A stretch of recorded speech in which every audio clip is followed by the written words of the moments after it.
जो इस तरह से अहंकार अभिमान से भरे रहते हैं।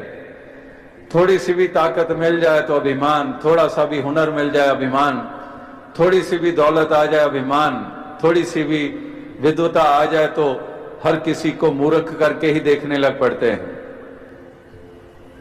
तो इस तरह से अभिमान नहीं, भक्तों का गुण होता है विनम्रता।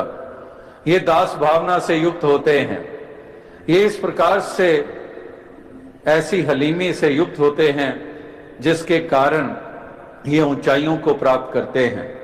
आपस को जो जाने नीचा सही गनिए सबते ऊंचा, कि आपस को यानी कि अपने आप को निमाना मानते हैं, इसलिए इनकी गिनती ऊंचों में आती है। इस प्रकार से ये ऊंचाइयों को प्राप्त करते हैं क्योंकि विनम्र होते हैं। और वाकई ही जो अभिमान में चोर सर बुलंद करते हैं, जो एक मगरूर सर वाले होते हैं, तो वो वास्तविकता में उनको भी कहा गया, हालांकि इतिहास भी बताता है और महापुरुषों के वचन भी बताते हैं कि एक शहर सवारों रास्ते में खंडहर भी होंगे, वहां पर रुका करो, कि एक सवार हो, मगरूर हो, और जिस तरफ से जा रहे हो, घोड़े के ऊपर सवार होकर जा रहे हो, बड़ा सीना तान कर, सर उठाकर, और ये भी नहीं देख रहे सामने कौन आ रहा है, कुचलते जा रहे हो, तो शायर कहता है कि शायद सवारों रास्ते में कई खंडहर भी होंगे, कुछ देर वहां रुका करो। उसके कहने का भाव यह है कि वो खंडहर की तरफ देखकर इतनी केवल सोच, केवल इतना ख्याल ले आओ कि ये भी कभी महल हुआ करते थे, यहां भी कहीं राजा महाराजा हुआ करते थे, लेकिन आज खाक बन गए हैं और ये आलीशान महल खंडहर बन गए हैं। तो शहर सवारों उन खंडरों की तरफ भी अवश्य ध्यान दिया करो, यूं ही गरूर ना रहा करो। ये एक मगरूर सर बुलंद के इस तरह से, ये कोई बुलंदी नहीं है कि एक मगरूर सर उठाए फिरे और सोचे कि ये बुलंदी है। ये बुलंदी नहीं है, ये नीचापन है, ये पतन का कारण बनता है। इस प्रकार से इतिहास के पन्ने हिरण्यकश्यप वही मगरूर, लेकिन उसको सबसे नीचा माना जा रहा है। इसी प्रकार से जहां पर वो अपने नीचा होने के सबूत देते हैं, जो गुरूर वाले होते हैं, वहां पर अपने पतन का कारण भी वही बनते हैं, अपने पतन का भी कारण वही बनते हैं। कोई कहे कि ये कैसे डूब गया, तो कहते हैं कि इसका अपना अभिमान है, इसको ले डूबा, इसका अहंकारी इसको ले डूबा। चाहे वो फिर दुर्योधन हो या रावण हो या हिरण्यकश्यप हो, कोई भी हो, इसका गरूर ही इसको ले डूबा। वो भी मिसाल अनेकों दफा दी गई है कि किस तरह से एक हिरन, वो भी अपने सींगों का बड़ा मान किया करता था और अपनी पतली टांगों को कोसा करता था। और एक दिन शेर पीछे लग गया, अब भाग रहा है, शेर भी लंबी लंबी छलांग लगाकर उसके करीब आ रहा है और आगे एक झाड़ी में से गुजरने लगा, तो क्या हुआ कि उसके सींग उस झाड़ियों में फंस गए। अब झाड़ियों में सींग फंसे तो शेर वहां पर पहुंच गया और उसको दबोच लिया।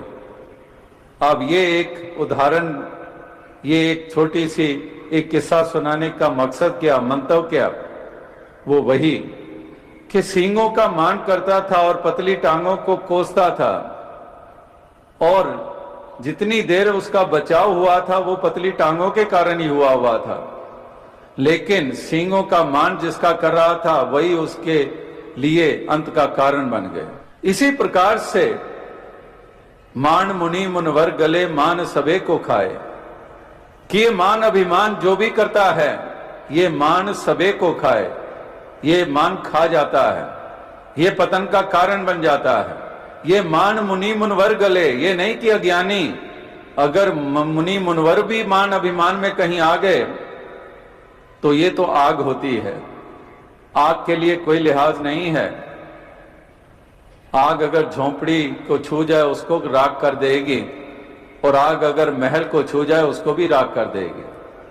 अगर कोई कहे कि मैं पढ़ा लिखा हूं, वो आग में हाथ डाले तो उसका भी हाथ जल जाएगा, और कोई अनपढ़ है वो डालेगा उसका भी हाथ जल जाएगा। तो आग का काम जलाना है। इसीलिए अहम तो अहम है। ये तो रोग है। ये तो जैसे शरीर को भी रोग लगते हैं, किसी को भी रोग लग जाए तो वो शरीर तो हो जाता है बीमार। रोग तो रोग है। उस रोग के लिए कि लिहाज नहीं है कि ये पढ़ा लिखा है कि अनपढ़ है, ये कौन सी जाति वाला है, ये औरत है कि मर्द है, ये राजा है कि प्रजा का अंग है, ये ऑफिसर है या पियोन है या क्लार्क है। वो रोग किसी भी जिस्म के लिए, उसके लिए कोई भेद नहीं है। इसी प्रकार से ये भी रोग हैं। एक अहम भी बहुत बड़ा रोग है। ये भी एक ऐसी आग है जिसको भी छू जाए जो उसका ही नुकसान कर डालते हैं। इसी तरह से ये मान मुनि मुनवर गले, मान सबे को खाए, ये अभिमान, ये मैं ही ले डूबती है। मारा गया वही जिसने कहा कि मैं बड़ा, कि जो इस तरह से मैं करता है वही अपने पतन का कारण बन जाता है। ऊंचे पानी ना टिके नीचे ही ठहराए, नीचा हो सो भर पिए ऊंचा प्यासा जाए। कि इस प्रकार से एक अभिमान और अहंकार वाले तो प्यासे ही रह जाते हैं, और नीचे यानी कि विनम्र भाव वाले वो तो भर पी लेते हैं। एक म्यान में दो खड़ग, देखा सुना ना कान, पीना चाहे प्रेम रस और करना चाहे मान। तो मान अभिमान भी छोड़ना नहीं चाहते, और इस प्रकार से एक रस भी लेना चाहते हैं, आनंद भी लेना चाहते हैं, ऊंचाइयों को भी छूना चाहते हैं। नहीं, ये संभव नहीं है।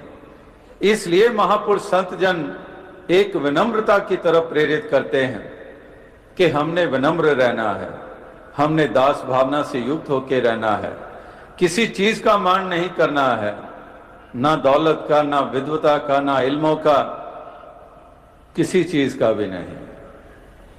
एक विनम्र भाव से जीना है, दास भावना से जीना है, प्रेम भाव से जीना है, प्यार से जीना है।